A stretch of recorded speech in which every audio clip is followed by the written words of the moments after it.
Et nous sommes avec vous, Monsieur le ministre. On va commencer avec une question très rapidement. Comment se porte votre département? Il se porte bien. Tout d'abord, je tiens à vous remercier pour m'avoir invité sur ce plateau de l'Alioko, en m'adressant à mes concitoyens pour leur expliquer et parler de l'importance de ce département. Vous avez parlé de l'aviation civile, mais il faut ajouter aussi la météorologie nationale. La météorologie, ah oui. Dans le contexte actuel, c'est très important. Oui. Alors donc, le département de l'aviation civile et de la météorologie nationale est un département relativement jeune, puisqu'il était avant fusionné avec le transport, à un moment donné avec les infrastructures, mais depuis quelques années, compte tenu de l'importance de ces deux secteurs, le gouvernement a décidé d'instituer un département à part entière, un département qui progresse, dont les projets avancent. Et donc, c'est un département, comment dirais-je, qui va de l'avant. Et il est très important, en fait, de souligner ça, que notre pays, le Tchad, est un pays enclavé. Sûr. Compte tenu de l'étendue de notre territoire, sans un transport aérien développé, on ne peut pas en fait avoir un décollage économique important. C'est pour cela que le gouvernement le considère comme un instrument qui va contribuer au désenclavement de notre pays et faciliter les échanges et le commerce avec le reste du monde. Et puis, désenclaver nos grandes villes de l'intérieur. Alors donc, aujourd'hui, vous me donnez l'occasion de parler de ce secteur. La météorologie nationale, c'est pareil. Sans comment dirais-je, des outils de météorologie développés, on ne peut pas faire de prévisions. Là, par exemple, actuellement, notre pays subit des inondations. Le public n'est pas habitué en fait à suivre la météo, alors que pour ce cas précis, l'Agence nationale de la météorologie a donné l'alerte depuis juillet-août qu'en septembre, octobre, novembre, il va y avoir des inondations. C'est pas trop rapproché, là, Monsieur le ministre, quand vous parlez de juillet? Depuis juillet, si en fait les alertes normalement précoces sont faites depuis le mois de mai. Oui. Vous voyez, on annonce que cette année on va avoir des pluies exceptionnelles. Donc s'il y a des pluies en fait exceptionnelles, il y a un risque d'inondation. Mais le public ne suit pas, on n'a pas l'habitude. Alors donc c'est un département très important qu'il faut vraiment qui va de l'avant parce qu'on a beaucoup de projets qui avancent. Voilà. Alors, Monsieur le ministre, on va revenir un peu au trafic aérien. On a assisté, il y a, on va dire, au moins le 28 octobre dernier. Donc, il y a eu un incident qui est survenu dans le vol de Ethiopian Airlines. Qu'est-ce que vous avez à dire par rapport à cela? C'est vrai. Les incidents en matière d'aviation civile, ça arrive. Oui. Ça fait partie, en fait, du... Alors, cet incident d'Ethiopian, nous l'avons condamné à l'époque parce qu'on a estimé que l'Éthiopien ne s'est pas comporté comme il le faut. C'est-à-dire? C'est-à-dire, lors de l'embarquement, les passagers, ils ont constaté que y a des techniciens qui intervenaient sur l'avion pour faire des réparations. Oui. Alors, instinctivement, ils se sont dit que ça ne marche pas là. Mais Monsieur le ministre, c'est une technique de routine. Quand on sait que dans les avions, on monte, on voit toujours les techniciens, on voit les pilotes aussi qui font le tour, une histoire de vérifier un peu la santé de l'appareil. C'est tout à fait normal. Et pourquoi cette fois-ci ils sont inquiets alors? Non mais attendez d'abord, le problème c'est que leur inquiétude s'est confirmée. Oui. Leur inquiétude s'est confirmée, une heure de temps après, en plein vol, l'avion a eu des problèmes et que le pilote est obligé de faire demi-tour, aller se poser à Addis Abeba. Alors que les passagers voient à travers les fenêtres le fumier se dégager. Oui. Alors donc leurs inquiétudes initiales sont confirmées.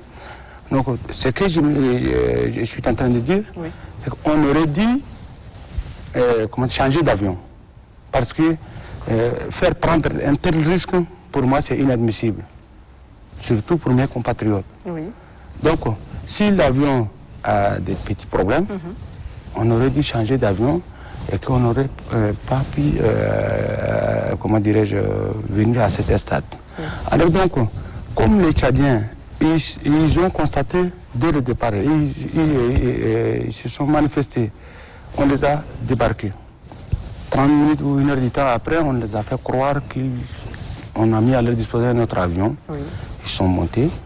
1 heure du temps après, comme je l'ai dit tout à l'heure, le pilote a constaté qu'il y a un problème. Oui. Donc, naturellement, en fait, ils ont l'impression que l'Éthiopien a pris la décision de mettre en danger leur vie.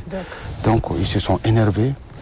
Et moi, je comprends. Oui. Je comprends parce que, en fait... Vous comprenez leur colère? Leur colère, puisque, en fait, les Tchadiens, ils ont l'impression, et c'est vrai d'ailleurs, oui, qu'ils ne sont pas, comment dirais-je, traités avec égard par les différentes compagnies. Ils savent qu'ils prennent, quand ils prennent un avion ici, arriver à Addis, pour aller à Dubaï, en France, en Afrique du Sud ou au Gabon, ils sont dans des avions plus confortables, oui, plus grands, plus, comment dirais-je, des avions de nouvelle génération. Oui. Mais d'Addis à N'Djamena ou de Caire à N'Djamena, oui, on les met dans des avions qui ne sont pas confortables. Et pourquoi ça se fait de cette manière? Exactement. Alors donc c'est pour cela qu'il y a une accumulation d'insatisfaction des Tchadiens, oui, qui estiment qu'ils ne sont pas vraiment pris au sérieux ou on ne les traite pas comme nous autres. Les combles maintenant, on les met dans un avion qui a failli s'écraser en l'air. Apporter leur vie. Alors, donc c'est pour cela qu'ils se sont énervés. Monsieur le ministre, à qui la faute? Comment? À qui la faute exactement? Quand ça se passe comme ça, parce que ce sont des avions qui viennent d'ailleurs et qui atterrissent chez nous. Voilà, il faut comprendre. Hein. Qu'est-ce que le ministère fait? Attendez, il faut comprendre. Oui. Les compagnies étrangères, oui, et elles sont sous la surveillance des administrations nationales des aviations des pays qui les ont immatriculées. D'accord. Ici au Tchad, quand la compagnie vient, l'ADAC, l'autorité nationale de l'aviation civile, vérifie que cette compagnie a tous les certificats et les autorisations nécessaires pour effectuer des vols. D'accord. C'est comme l'ADAC leur donne juste ce qu'on appelle l'autorisation de survol et d'atterrissage. Après avoir s'assuré que l'avion, dans son pays, oui, répond aux normes. Voilà. Alors donc, cet avion, oui, l'autorité de l'aviation civile d'Éthiopie, qui a la charge de s'assurer que cet avion, les aéronefs d'Éthiopiens respectent les normes. Maintenant, cette décision de dernière minute sont prises, en fait, normalement, la dernière personne qui prend la décision, c'est le commandant de bord. Lui, il estime que son avion est en état de voler et il prend la décision d'effectuer le vol. Mais pour les passagers, pour eux, comme je vous l'ai expliqué, surtout pour les Tchadiens, compte tenu de l'accumulation des insatisfactions de colère, donc ils se sont manifestés. Et puis à la descente, il y a eu ces altercations, il y a eu des bousculades. Et après, il y a eu l'arrestation de 2 de nos compatriotes. Oui. طيب سيدنا الوزير نجي نحج بكلام عرب كل شيء. طيب حدثنا مشكلة أن التشاديين يوقفون في أديس أبيبا في مطار أديس أبيبا. حدثنا عن هذه المشكلة. المشكلة زي هسه كلمت ده بالفرنساوية في يوم 28 ده التشاديين اللي جايين في أديس أبيبا يدوروا جنجمانة ده ركبوا في طيارة يمرقوا في الطياره شافوا الطيار ده الفنيين قاعدين بخدموا فوق وما عجبهم، حسوا كده ان الطياره دي عنده مشكله شويه. عشان ده شيء هم قالوا لا اننا الطياره ده ما نقدر نركب فوق، خايفين. وهذا الشيء سووا حركه ده الاثيوبيين دلهم 30 دقيقه ولا ساعه بعد ده قال لهم تعالوا خلاص الطياره قاعده، تعالوا اركبوا. الناس بيقولوا انتم طياره اخرى، لكن الطياره الاول ده بس خدتهم فوق وخلاص قام الطياره قام بعد ساعه ده لقت مشكله في الجو وقبل. الناس بيقولوا شغلهم ده عاملين كبير ويقولوا لهم الطياره ده ما فاهمين ما متخصصين كلها خايفين، ولكن هم انشاروا قرار يخطوني في الطياره ده لان ما قاعدين بيتهرموا حياتنا وما بيتهرمونا ونخبونوا. فوق في الطياره كده عم شيء كده اكون زيرو ورا يوم له كل زيرو وسوي شيء مشاكل مع الاثيوبيين. وحلوتوا المشكله خلاص؟ لا المشكله انحلت. انا هلا لان الكادين الاثنين كربون كلها يوم 8 سي يا 3 جور خلوهم قاعدين في السفاره اليوم يجوا جمعنا لان كربون بنادم خاصه ما في. اولا باولا يوم 28 كربون يوم 29 الريبريزنتان على الكومباني الاثيوبيين هنا نادينا قلنا لا ما يكون تشاديين انتم سويتم جبتوهم في مشكله وبعدين تقربون في خارج لانهم خطا السعوديه اللي شالوا افيون هنا اثيوبيا مشوا. بعد ذات يوم الاثنين الكومباني اريان اللي قاعدين هنا كل كلم منهم قلنا هنا تريتمار قاعد يسوي تشاديين ما مخصصين فوق. عشان ده وتشاديين التيم لازم dernier mot très vite avec monsieur le ministre. لا نكمل. تفضل. ندور نبروفيتي نشكر الريبريزنتاسيون الدبلوماتيك هنا كانت في اثيوبيا من اليوم الاول لحد ليبراسيون هنا ما قصروا. الامباساد بيرسونيلمون il s'est déplacé tout le personnel diplomatique في اثيوبيا. دونك الدبلوماسيه هنا ما قصرت خدمت لحد ليبراسيون الناس ده شالام. اليوم فوجئ ده خدتهم في طياره هسه بعد ساعتين ولا ثلاثه ممكن vers midi ولا 11h ده بيجوا هنا. Ah, mais c'est une bonne nouvelle déjà. Voilà. Donc, on leur souhaite la bienvenue chez eux. Ça fait plaisir de les avoir. Mais monsieur le ministre, je me dis, est-ce que quelque part, il ne faille pas un peu sensibiliser les passagers? Parce que, on va dire, quand on parle de trafic aérien, quand on parle de comment se comportent les passagers, on dit qu'il y a certaines normes. C'est-à-dire qu'il y a des choses qu'il faut respecter. Peut-être, par exemple, ne pas agresser le pilote. Par exemple, ne pas s'en prendre aussi à l'équipe, on va dire, technique qui existe. Peut-être que quelque part, nous, on a dû dépasser cela, monsieur le ministre. Exactement, exactement. Quelque part, oui, c'est intolérable, en fait, de se comporter de la sorte. Oui. Et en fait, vous savez, le secteur de l'aviation civile est le secteur le plus réglementé. Justement. C'est comme le secteur médical, tout est réglementé. Voilà.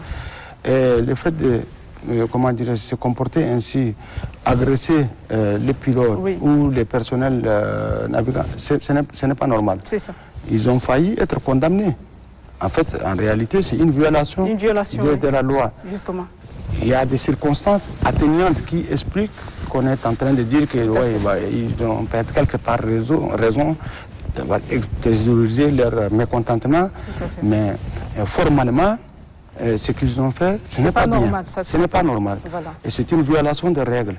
Et ce n'est pas une bonne chose. Nos compatriotes doivent se maîtriser en toutes circonstances et doivent respecter la réglementation. Dans le cas contraire, ce n'est pas bien. Ils risquent de subir en fait, des condamnations. Justement. Mais c'est très dangereux en fait, de s'attaquer au personnel navigant, surtout dans l'air. Oui. On ne doit pas les perturber. C'est ça. Ça, ce n'est pas normal. C'est pas normal. Et même après, à la descente, il faut toujours respecter les règles. La colère ne nous donne pas raison de violer les règles et puis ou être violent. Ce n'est pas normal ce qu'ils ont fait. Monsieur le ministre, j'avoue qu'on a beaucoup de questions à vous poser. Moi, je n'ai pas terminé, mais on nous fait signe qu'on a déjà écoulé le temps. Ah bah non. Oui, monsieur le ministre, on a écoulé, mais j'ai 1000 questions là. Allez-y. C'est dur de partir comme ça. C'est très court alors. Une dernière question très rapidement. Ouais. Ah, la régie me fait signe que je ne peux pas. En tout cas, merci d'être venu sur ce plateau, monsieur le ministre. C'est un plaisir de vous avoir et puis que vous avez pris aussi le temps de nous expliquer tous ces problèmes. Je pense que les téléspectateurs vous ont écouté aussi avec beaucoup d'attention. On se revoit très bientôt. Exactement. Merci beaucoup, monsieur le ministre.